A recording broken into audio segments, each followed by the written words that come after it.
안녕하십니까. 매 눈으로 세상의 흐름을 읽어드리는 Y타임스 정세 분석의 추국일입니다. 일본에서 발행되는 일본 경제신문의 다메지죠. 니케이 아시아가 10일 이런 보도를 했습니다. 시진핑 주석이 이 사랑스러운 중국을 말하는 것 자체가 양의 탈을 쓴 늑대나 다름없는 것을 보여주는 것이다. 이렇게 혹평을 해가지고 주목을 끌고 있습니다. 니케이가 이렇게 주장한 이유가 있는데요. 중국의 시진핑이 앞에서 하는 말하고 뒤에서 하는 행동이 너무나도 다르다는 겁니다.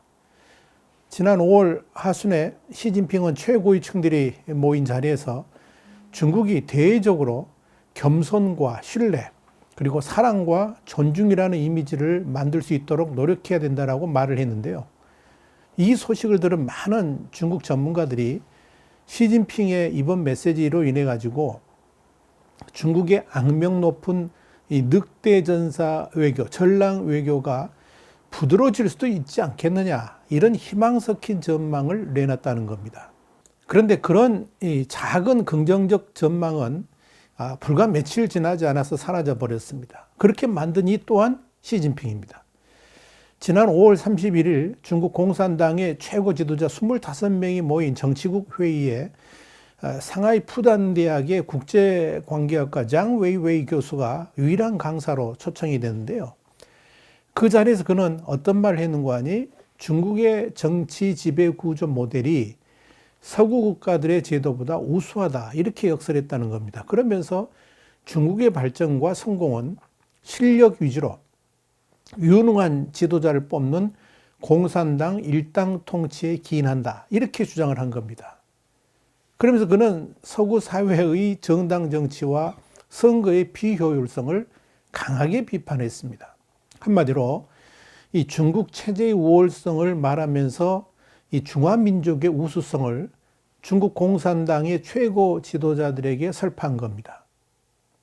사실 이 장 교수의 주장이 이번에 처음 공개된 건 아닙니다.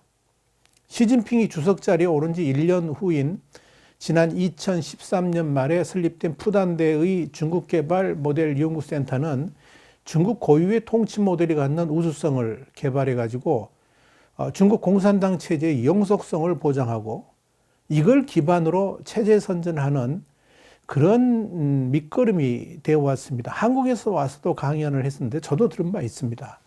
쉽게 말씀드려서 이 기관 자체가 학문적 성격이 아니라 중국 공산당을 대변하는 학문적 틀을 만드는데 목적이 있었다, 이걸 말해주는 겁니다. 장 웨이웨이 교수는 설립 초기부터 이 기관의 대표로 그동안 중국 공산당 체제의 우월성에 대한 많은 논거들을 쏟아내 왔습니다. 그리고 중국의 국력 신장과 함께 이곳에서 만들어지는 체제의 우수성 논리는 이 중국 통치 모델의 당연성과 연결되면서 체제 선전에 적극 활용되어 왔습니다. 그런데 중요한 것은 바로 이런 중국 공산당 체제의 우수성은 중화 사상을 밑바탕으로 하고 있고 이건 또 늑대 전사 외교의 필요성으로 직결되고 있다는 점입니다. 니케이도 바로 이 점을 지적합니다. 늑대 전사 외교하고 이 중국 공산당 체제의 우수성 선전은 동전의 이 양면과 같다 하는 거죠. 그런데 이 중국 공산당 체제 우수성을 발표하는 바로 그 자리에 문제는 시진핑 주석도 참석했고 그 회의를 주재했다는 겁니다. 니케이는 시진핑 주석이 중국 공산당 체제의 우수성을 강조하는 그런 자리에 참석해가지고 격려했다는 것 자체가 시진핑의 본질을 말해주는 것이다. 그러면서 겉으로는 중국의 대외적 이미지 개선을 말하면서도 시진핑의 속내는 전혀 변함이 없다는 것을 말해준다라고 이렇게 강조를 했습니다. 그렇다면 시진핑 주석은 왜 본심에도 없는 중국 이미지 개선을 꺼냈을까요? 이유는 간단합니다. 지금 중국이 전 세계로부터 고립되고 있기 때문에 그런 겁니다. 특히 전 세계인들로부터 이 중국이라는 나라는 나쁜 나라로 인식되고 있고요. 공격적이고 탐욕스러운 나라로 치부되고 있습니다. 그런 부정적 이미지가 광범위하게 확산되면서 차이나 보이콧 현상들이 여기저기서 일어나고 있는 겁니다. 이런 관점에서 이 시진핑 주석이 중국 이미지 개선을 말하는 것 자체는 시적절한 겁니다. 문제는 이미지 개선의 방법이죠. 시진핑 주석이 당의 간부들한테 중국의 이미지 개선을 시행하라고 지시를 하면 그들은 당연히 본질은 그냥 덮어놓고 선도질 않고 피상적인 방법만 찾아낼 겁니다. 다시 말씀드려서 그동안 중국의 이미지를 지금의 상태로 만든 근본적인 원인들, 예를 들면 중국의 공격적 외교, 그러니까 전랑 외교라든지 탐욕스러운 영토 팽창 그런 욕심들, 그리고 힘을 무기로 한 무자비한 보복이나 압박, 전랑 외교로부터 기인되는 부정적 이미지 제고, 뭐 이런 거. 그러니까 진짜 원인을 찾아내 가지고 이걸 어떻게 개선해 갈 것인가, 이런 걸 논의해야 될 겁니다만은 중국 지도자들은 그런 부분은 전혀 손대지 않고 엉뚱한 방법으로 이미지 개선을 하겠다고 나선다 하는 이야기입니다. 그도 그럴 것이 시진핑 주석의 속마음이 중국 공산당 체제의 우월성을 굳게 믿고 있고 그를 뒷받침하는 중화 사상에 함몰되어 있는데 푹 빠져 있는데 그런 시진핑의 생각을 잘못됐다고 비판할 수는 없다 하는 거죠. 그래서 이 중국 이미지 개선을 한답시고 중국 이미지 홍보를 위한 영어권 매체 확보 등의 엉뚱한 개선안을 내고 있는 겁니다. 니케이는 시진핑 주석이 중국 이미지 개선이라는 지시를 내리자 친중국 성향의 홍콩 언론사 간부는 영어권 민주주의 국가들이 중국에 대한 뉴스를 제대로 보도해 주지 않는 것에 원인이 있다 그러면서 중국이 이 영어권 매체에 중국을 적극 홍보할 수 있는 인재를 양성해야 된다라고 제안을 했다. 이렇게 전했습니다. 기가 찰 일입니다. 또 이 매체 간부가 국영 중국중앙TV 그러니까 CCTV하고 또 여기 CCTV의 국제기구인 중국 글로벌 텔레비전 네트워크 그러니까 CGN이라고 그러죠. 이걸 더욱 확대해가지고 공격적인 확장에 박차를 가해야 된다라고 했다는 겁니다. 물론 그렇게 하려면 막대한 자금이 투입돼야 된다. 이런 주장도 덧붙였다고 그럽니다. 자, 이렇게 본질을 완전히 외면하는 접근을 하는 이유가 뭐냐? 결국 시진핑의 생각 자체가 잘못되었기 때문에 그런 거죠. 시진핑은 중국의 이미지가 형편없이 추락한 사실에 대해서 답답한 심정을 토로한 것입니다만은 그러면서도 본질을 고칠 생각은 전혀 없습니다. 사실 시진핑은 지금도 중국이란 나라는 아주 사랑스러운 나라이고 우수한 민족이 이끌어가는 멋진 나라, 세계를 선도하는 나라 이런 생각을 가지고 있는 것으로 보입니다. 그런 실체를 세계인들이 몰라주는 것이 답답하다고 스스로 생각하고 있다는 의미입니다. 그래서 그런 사랑스러운 중국의 이미지를 전 세계에 적극 홍보할 수 있도록 하라고 지시를 한 것이겠죠. 니케이는 시진핑이 바로 그런 행동이 양의 탈을 쓴 늑대와 같은 모습이라고 비꼰 겁니다. 자, 그렇다면 시진핑 주석이 지금 왜 이 시점에 중국의 긍정적 이미지 홍보를 말한 것일까요? 이유가 있습니다. 자신의 3년임, 그러니까 장기 집권을 향한 길목에서 중요한 정치적 행사들이 기다리고 있고 그런 축제성의 이벤트들이 전 세계의 긍정적 찬사를 받았으면 좋겠다. 이런 생각을 가지고 있기 때문에 그런 것일 겁니다. 다가오는 6월 30일은 홍콩 국가보안법 1주년을 맞는 날이고 7월 1일은 중국 공산당 창당 100주년을 맞는 날입니다. 특히 신장 이후로 인권 문제, 홍콩 문제로 인해 가지고 내년 2월에 베이징 동계올림픽 보이콧 문제까지 거론되고 있는 시점입니다. 이런 상황에서 시진핑의 3년임이 국제적인 축복 속에 치러질 리는 만무하겠죠. 그렇게 세계적인 축하는 아니더라도 최소한 조용이라도 그런 이벤트들을 치러야 되는데 지금 상황은 국제적인 비난 속에 수많은 부정적 눈초리를 맞으면서 역풍을 뚫고 나가야 되는 운명에 처해 있습니다. 그러나 시진핑의 그런 중국 이미지 개선 지시는 그야말로 헛되고 헛된 것이라 이렇게 말씀드릴 수 있습니다. 사랑스러운 중국 이미지하고 중국의 통치 모델 우수성과는 절대 양립할 수가 없기 때문에 그런 겁니다. 본질이 변하지 않은 중국이라는 체제에 아무리 분칠하고 멋들어지게 화장을 해봤자 썩은 냄새만 풀풀 날 뿐입니다.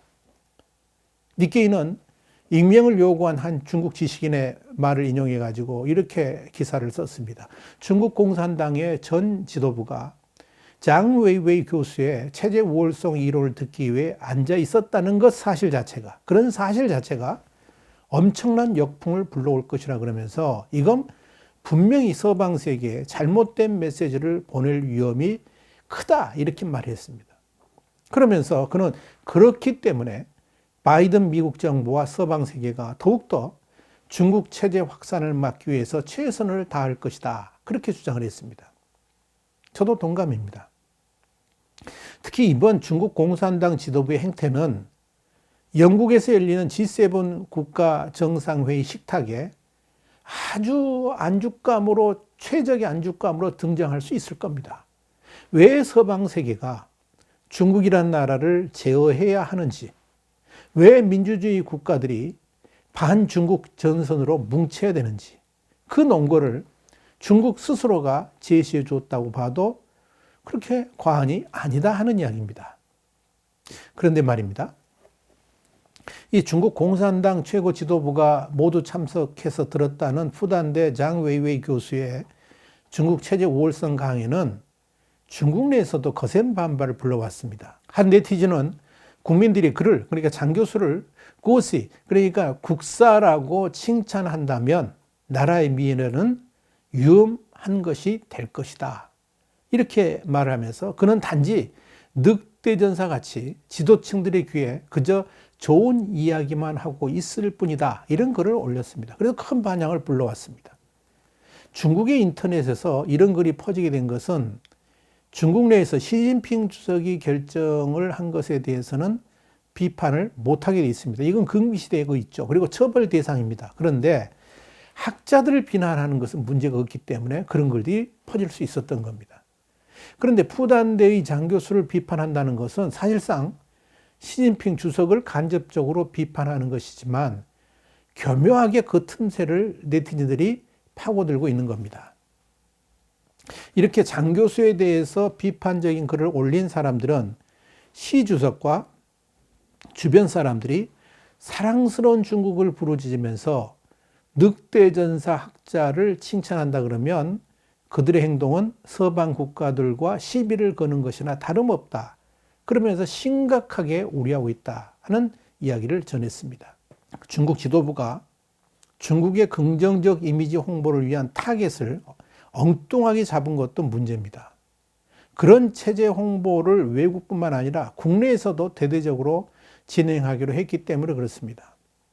시진핑 주석은 지난 31일 모임에서 각급 당위원회들이 국제소통 역할을 또 역량을 강화하고 중국의 우수성과 또 긍정적 이미지를 설명하는데 더 투자하고 대외 선전을 강화해야 된다라고 강조를 했다는 겁니다.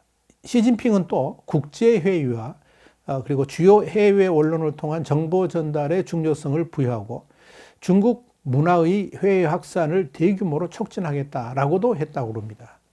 시진핑은 이런 노력을 탑다운 방식으로 이행하겠다 그러면서 이런 국제 여론을 주도하기 위한 정치적인 투쟁이다 이렇게 지적을 했다는 겁니다. 그러면서 시진핑은 사상과 이념을 담당하는 각급 당 세포 조직이 참여하는 책임제를 도입해서 실시해라 하는 구체적인 지시까지 했습니다. 자, 시진핑이 이런 열정적 지시는 반부패 운동을 연상시킨다고 니케이는 전했습니다. 그만큼 꼭 해야 된다. 이게 다급하다. 뭐 그런 의미겠죠. 그렇다면 시진핑이 직접 주도하는 중국 이미지 개선 운동은 과연 성공할 수 있을까요? 니케이는 한마디로 불가능하다라고 단언을 합니다. 오히려 중국의 적극적 해외 홍보는 민주주의 국가들의 역풍만 불러올 것이라는 것이 니케이의 예상입니다. 저도 똑같은 예상을 합니다. 특히 자기 나라를 비판하지도 못하는 중국 언론에서 나오는 정보들을 민주주의 국가들의 국민들이 과연 순수히 받아들일 리가 있겠냐 하는 거죠. 니케이는 이 기사의 결론을 이렇게 내렸습니다. 한 나라의 대외 이미지는 수동으로 조작할 수 있는 것이 아니다. 그러면서 그것은 특정한 행동을 통해 보여줘야 하는 것이다. 그랬습니다. 시진핑은 중국이 이미지를 쇄신해서 우방 국가를 확대해야 된다라고 강조를 했습니다만은 중국이란 나라가 근본적인 생각을 바꾸지 않는 한 중국은 결코 친구를 사귈 수 없을 것이라는 것이 니케이의 주장입니다. 시진핑의 중국 국가 이미지 개선 사업, 결코 성공할 수 없는 바로 그 프로젝트는 시진핑을 또다시 좌절하게 만들 것으로 보입니다. 와이타임스 장세 분석이었습니다. 다음 시간에 다시 뵙겠습니다. 감사합니다.